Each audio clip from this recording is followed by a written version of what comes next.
দর্শক, এই মুহূর্তে জানিয়ে দেব মহার্ঘ ভাতার সর্বশেষ আপডেট। ৪৫% মহার্ঘ ভাতার গেজেট প্রকাশ, বিশেষ সুবিধা বাতিল। থাকছে বিস্তারিত।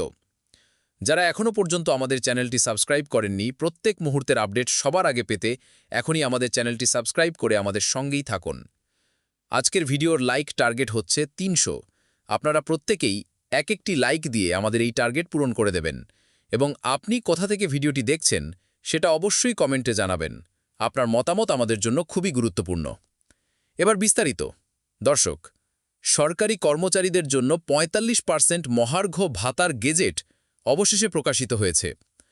অর্থ উপদেষ্টার দপ্তর থেকে এটি চূড়ান্ত অনুমোদন পেয়েছে এবং এটি কার্যকর হবে আগামী ১ অগাস্ট থেকে। এই ভাতা প্রাপ্তির ফলে সরকারি চাকরিজীবীদের মাসিক বেতনে একটি উল্লেখযোগ্য পরিবর্তন আসবে। তবে অনেকেই জানেন না যে এই গেজেটের সঙ্গে কিছু গুরুত্বপূর্ণ বিশেষ সুবিধা বাতিল করা হয়েছে। বিশেষ করে যেসব বিভাগ বা দপ্তরে অতিরিক্ত ইনসেন্টিভ বা অ্যালাওয়েন্স চালু ছিল, সেগুলোর কিছু অংশ সীমিত বা বাতিল করা হয়েছে।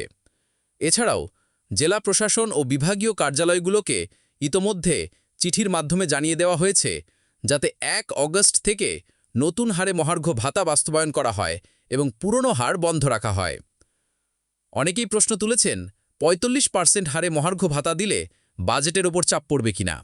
এই বিষয়ে অর্থ মন্ত্রণালয় জানিয়েছে, এটি একটি সাময়িক ভারসাম্য রক্ষার প্রক্রিয়া, যার মাধ্যমে কর্মচারীদের জীবনযাত্রার ব্যয় সামাল দেওয়া হবে এবং পরবর্তীতে নতুন পে স্কেলের সঙ্গে সামঞ্জস্য আনা হবে।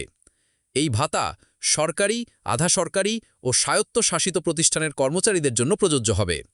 শিক্ষা খাতের অনেক প্রতিষ্ঠানে ইতোমধ্যে প্রস্তুতি শুরু হয়েছে নতুন হার কার্যকর করার জন্য।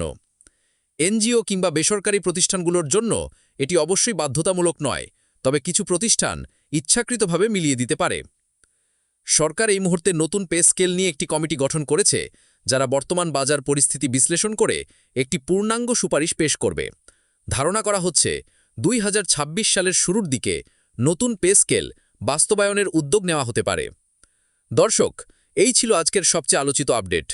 ৪৫% মহার্ঘ ভাতার গেজেট প্রকাশ এবং তার সঙ্গে যুক্ত কিছু গুরুত্বপূর্ণ পরিবর্তন। আপনার যদি এই বিষয়ে কোনো প্রশ্ন থাকে, নিচে কমেন্ট করে জানাতে পারেন। আর আপনি যদি এখনও আমাদের সঙ্গে না থাকেন, তাহলে অবশ্যই চ্যানেলটি সাবস্ক্রাইব করে নিন। আগামী ভিডিওতে আমরা তুলে ধরব পে স্কেল কমিটির সুপারিশ নিয়ে বিস্তারিত আলোচনা। সবার জন্য শুভকামনা। ধন্যবাদ আমাদের সঙ্গে থাকার জন্য।